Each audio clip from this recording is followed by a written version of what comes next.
and welcome to Pony University Student Media. I'll be hosting our today's interview. My name is Cynthia Mbata. Today we have our visitor and I would like to give him time to introduce himself. You're welcome. Thank you so much, madam, to commence this interview with my name. I am Oliech Isaiah, currently a student of political science in this institution. Furthermore, as a majority of you know that I am an expert of law and I am also a politician. Furthermore, I am a book author who has authored 2 books and 17 articles now. Thank you. Okay. I would like also to get into our today's questions. And we are starting now. What motivated you to write a second edition of Shadows of Silence? Thank you so much, madam, for that question. Your question is very specific and particular. You are basing the question on the second edition. I'm going to base my reasoning with the first edition, which majority of you know that I wrote and launched in this institution last year, 26th of November. Now, what made me to write and author the second edition of the book Shadows of Silence, Robert Oko Murder Mystery, is this. Number one, the first edition of the same copy was poorly done. Majority of people who are there during the launching, you could see that the first edition was in an A4 sized book and the first edition was eliminated as well. And therefore, what motivated me to sit and write the second edition of the same book was that the second edition has been published in an A5 sized copy and the second edition has been made in such a way that it has been published. Now, the third thing which made me to write the second edition of the book is that the second edition is having an ISBN code, which the first edition never had. Also, last year, the first edition of that book had the name of Pwan University Press in it, and also the first edition had Pwan University logo at the back page. That made me to have a lot of questioning. That also made me to be arraigned before courts, which I thought it wise to write the second edition of the same book without the Pwan University logo and without the name of the Pwan University Press. Lastly, madam, what made me to write the second edition of the same book is that the first edition could not be subjected to sales. The reason being, when I could take it in various libraries, both in the coastal region and without the coastal region, both in this region and beyond, it was being rejected. The reason being the book was political and therefore they were failing to understand why we included the name of an independent and anti-corrupt institution in the same book. Thank you, madam. How have you incorporated any information or insights into the revised edition? In the revised edition of the book, madam, I have incorporated a lot of editing and a lot of information. The first thing which I have incorporated, and I have mentioned in the first question, is that the second edition of this book is having an A5 sized book publishing formula. Secondly, this second edition is having an information on the back page what was indicated in the first edition. At the back page, on the top had the Pwan University logo. After that, there was author's information. Now, the author's information, that is my own information, has been extracted and another new information has been incorporated. Secondly, the back page of the first edition, at the bottom of the book, was entailing an ISBN code which was not clear. You could not even scan it and get the book. Now, in the second edition, we are having an ISBN code which has been got through the Kenya Literature Bureau. That is the corporation which is eligible for book authoring. Now, I acquired the ISBN code through the Kenya Literature Bureau, and that is why you can now scan it and get the book in soft copy. The last thing which I have incorporated in the second edition, which was not there in the first edition, is that all the photos in the first edition were dark. The reason as to which they were dark, and I mentioned this during the book launching, was that when I took my book in the panel, which it was being assessed and the eligibility was being looked, I received an order that the photos must just be dark. The reason being that my book is an assassination based book, and therefore the photos which were clear in the original copy of the book were being rejected, that majority of Kenyans might not be very okay with the photos being colored with the Robert Ouko band, and all the items found in the scene whenever they were colored. Majority of Kenyans will not have been comfortable with that, so I was to be loyal to them. Now this second edition, all the photos from page 1 to the last page are colored, and as you can see, all the photos you will see the book, all the photos will be colored from page 1 to the last page. All the information, the content of the book remains the same. But what I have changed is the book structure, back page, cover page, and the photos. Thank you. Okay. What specific challenges did you face while researching and writing this book? Okay, as you all know, madam, that book writing or any other project might not be easy. Yeah. And there are challenges which we authors normally face. The book writing was very chaotic and cinematic. Okay.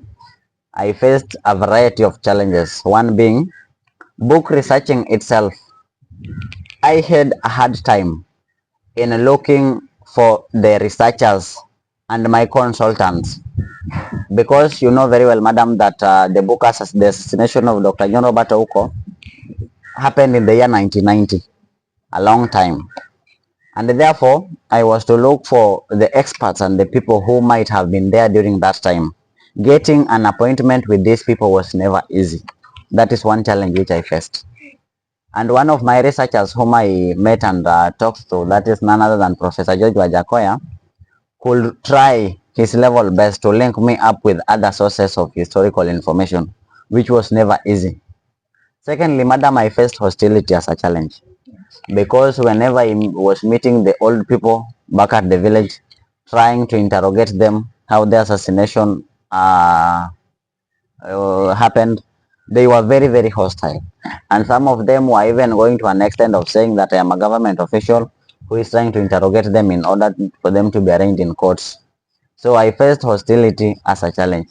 The third thing which I faced, madam, I may not perceive a financial issue as a challenge, because I didn't face much of the financial challenges because I had a financier who did it. But inside the finance itself, getting the finance for the book publishing was a process, because I was instructed, you have to meet these people, you have to inquire letters, you have to do what, it must be stamped. So that is one among the challenges. It was very, very hectic. Thank you. Okay. What message do you hope readers will take away from Shadows of Silence? The message which I hope readers will get from my book is this. You understand very well that the assassination of Dr. John Robert Ouko is controversial in Kenya. In its controversy, it implies that so many people in the Republic of Kenya understands that a minister in charge of foreign affairs was assassinated, and yet they don't know the people who actually did it. Rumors are circulating. A lot of people have information. Majority of the information I consider as rumors, but I have structured the book in such a way that the readers themselves will be able to make a conclusion by themselves. I have not made a conclusion that the assassination must have been done by the former president Daniel Moi. They will be able to get a conclusion by themselves, that from what I have read in this book, it is actually true that this assassination will have been done with such people. Though I have included uh, key suspects, who might have been responsible for the assassination. So through these aspects and the conclusion, together with my book synopsis, readers will be able to grab a knowledge by themselves, not by what I have included, by themselves, that actually the assassination was done by either, okay, I personally perceive it as something which was done by the late president together with other government officials whom some of them are even alive to date. Now the readers will be able to grab a knowledge and see to themselves that this assassination might have been done with such individuals. So that's what I intend them to. And lastly, on what I intend readers to get from the book, I am expecting readers, because you know this is a historical book, I am expecting readers to read this book and be able to get more and their own individual projects. My book will be part of the research which people and other historical stakeholders will be able to use as a point of reference whenever they are doing their own research works. That is what I have for that question. Okay. Yes. About the Robert Oko case, Yes. in your opinion, Yes. what are the main obstacles that have prevented a resolution to the Robert Oko murder case? Pardon. The obstacles have made the solutions of the assassination of Robert Oko never been found to date. I hope that is what you mean. The obstacles. Yeah, the main obstacles. Which have made the resolutions of the assassination of Dr. Oko not found in Kenya till to date. No, my question is Oko murder case. Thank you. Robert Oko is controversial in the Republic of Kenya. Yes. By being controversial, this implies that a solution has never been found to date. If you look at my book back page and cover page, which I released to your media this afternoon, Yeah, you could see that the subtitle of that book is The Unsolved Tragedy. That is the subtitle of the book. Shadows of Silence, Robert Oko Murder Mystery is the title, while the subtitle is The Unsolved Tragedy. The obstacles which have made this resolutions never been found, number one, is dictatorship in the presidential regimes. Because as you can see, during the government of President Moi, President Moi was a leader who was a dictator, and the dictatorship was his way of the regime. Whoever was found trying to find a solution or a resolution about the assassination of Dr. Oko, the person will face hard time. Therefore, the people were very much scared. They never wanted to talk about the assassination by themselves. Neither did they want to air out their views as far as the assassinations are concerned. Majority of them were arrested. And even in my book, I've included the likes of Professor George Wajakoya. Professor George Wajakoya himself was one of the people who were in the forefront to look at the people who might have assassinated Dr. Oko. Now, Professor Wajakoya was one among the people who were taken to exile in London, and they were among the people who were spearheading the solutions and the resolutions of what Dr. Oko might have caused the death. Now, one is the dictatorship in the government and the regimes. Number two is that people fear doing research. As I told you in the challenges of my book writing, one of them being a challenge in research work. Majority of people fear doing the research and gathering information, because whenever you subject some people in the Republic of Kenya to conduct a research, majority of them will just come with the rumors which they found from unauthorized sources.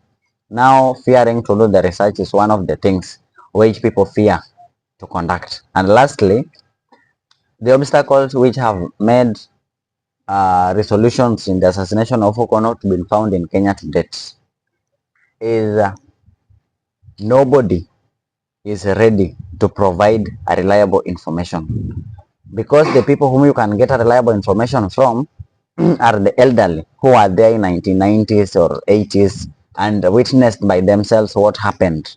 Now there are no people who are always ready to give out evidences, reliable sources, because they fear they can even be arrested and taken to exile.